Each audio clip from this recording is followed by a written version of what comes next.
আপনি তো দেশের একজন ডিফেন্ডার ছিলেন, আপনার সামনে মেসি অথবা রোনালদো বল নিয়ে আসছে, আপনাকে কাকে বেশি আপনার কঠিন প্রতিপক্ষ মনে হবে, যে ওকে আমি ঠেকাতে পারবো বা ওকে পারবো না, কাকে মনে হয়, রোনালদো না মেসি?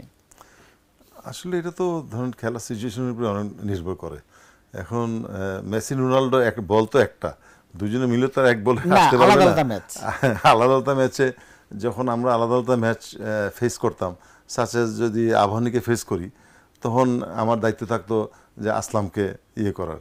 আমাদের সাথে আরেকজন ডিফেন্ডার থাকতো, সে হয়তো রুমিকে অথবা আসলামের সাথে আরেকজন যে আছে তাদেরকে মার্ক করার দায়িত্ব থাকতো। এটা এটা কোচ বলে দেয় যে এরকম যে অমুক প্লেয়ার তোমরা ডিফেন্ডার, অমুককে মার্কিংয়ে রাখবো।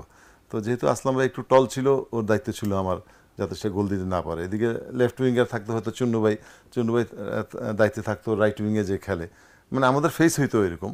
তো এখন মেসি যদি আসে তাহলে মেসিকে রাখার মানে আমি জানি না, এখন তো মেসি আর ওই সময় তো না, জাস্ট একটু উদাহরণ আর কি, যে আমাদের সময় তো স্টার ছিল ম্যারাডোনা। হ্যাঁ, এরকম ম্যারাডোনা আসলে তাকে কিভাবে ফেস করবো এটা মাঠে ছাড়া তো আমি বুঝতে পারবো না। তারপর মানে কাকে বেশি কঠিন প্রতিপক্ষ মনে হয় আপনার? আমার তো দুজনকেই খুবই ভালো মনে হয়। মানে আমার মনে হয় যে মেসির তো পায়ের কাজ খুব ইয়ে, এবং রোনাল্ডো তার স্পিড এবং তার যে স্কিল, তার শরীরের শক্তি, সেও তো প্রায় 6 ফিট 2।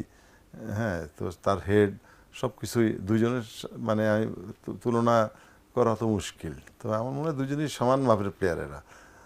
তারপরে নেইমার আছে। আপনি কাকে পছন্দ করেন?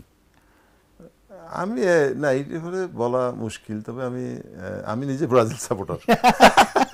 আমি ব্রাজিল সাপোর্টার নর্মালি। তো আমি ব্রাজিলের স্ট্রাইকারদের আমি পছন্দ করি, এটা তো স্বাভাবিকভাবে আসবে।